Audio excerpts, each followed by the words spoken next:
In this week's Parsha, toward the end of the Parsha, we see the very dramatic scene unfold in which Rivka instructs her son Yaakov to deceive Yitzchak in order to get the blessing and to prevent Esav from getting the blessing. Yaakov is naturally very timid about this, but Rivka reassures him, and she says, "Vatomer lo imo alai klalascha b'ni." Upon me will be the klala. Upon me, alai, upon me will be the curse. This is what Rivka says. Don't worry about it. You're not going to be cursed. I'll accept any curse that comes out of this. Interestingly, that same word, alai, ayin lamed yud, comes up later in Sefer Bereshis, when Yaakov, later on in life, tells his children, when his children tell him that they need to get Binyamin, they need to bring Benjamin down to Egypt, Yaakov says, if you take Binyamin, he says, alai hayu kulana. It's too much upon me. It's too much. Alai upon me. It's just too much. I can't handle any more. I can't have you take Binyamin and risk Binyamin getting lost and getting stuck down in Egypt. After everything that happened in my life, after Yosef disappeared, I can't have that happen, Yaakov says.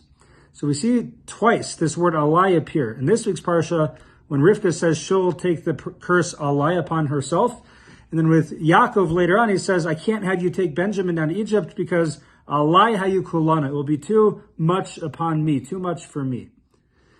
So very interestingly, the Gra, the Vilna Gaon, says the word alai, ayin lamed yud, yes, it means upon me. But it's also an acronym. It's the Rosh Tevos, ayin lamed yud, for Esav, Lavan, and Yosef. Therefore, when Rivka says that the curse will be upon me, she didn't say the curse will be upon me.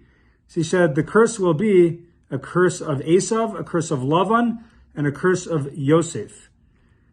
And Rabbi Usher Weiss describes that what this refers to is the curse of Esav will be Esav trying to kill Yaakov. The curse of Lavan is Lavan deceiving Yaakov and trying to spiritually bring him down. And then the curse of Yosef would be the agony of losing Yosef, that the friction that the brothers had with each other.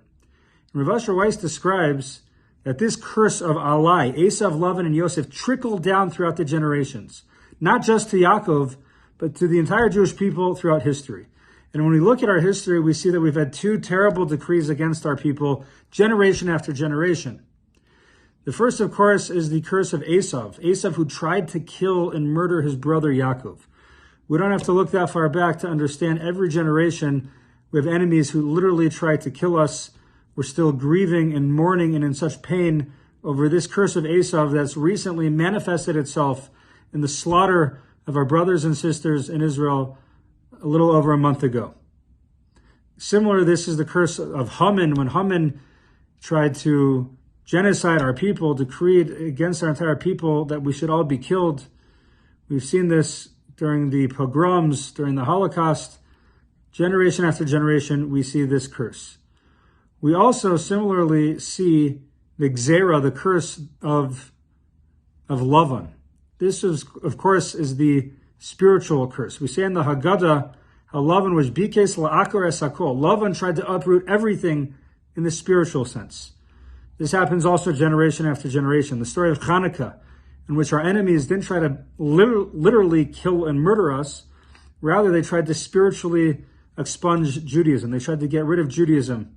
They tried to prevent us from doing mitzvahs and to learn Torah. Similarly, with the communists and the Bolsheviks, they banned Torah learning. They couldn't handle Torah learning. That's the curse of Lavan. But, says Rav Asher Weiss, the hardest of all these gezeros, of all these curses, to which Rivka alluded to which Yaakov said, alai hayu kulan, it's too much for me. The worst of these curses is what he describes as the gezeres Yosef, the decree, the curse of Yosef. This, of course, is the curse that there would be sinas chinam, there would be baseless hatred amongst Jews, where Jews hate each other for no reason, they fight with each other, there's disunity. This would be the greatest curse of all. And what Rav Asher Weiss described is that throughout our history, we've battled these other curses and we've overcome them. We've been slaughtered, we've been spiritually threatened, and every time we emerge. He says the thing that's been the hardest to shake has been the curse of Yosef, the curse of brotherly hatred in which people hate each other and fight with each other.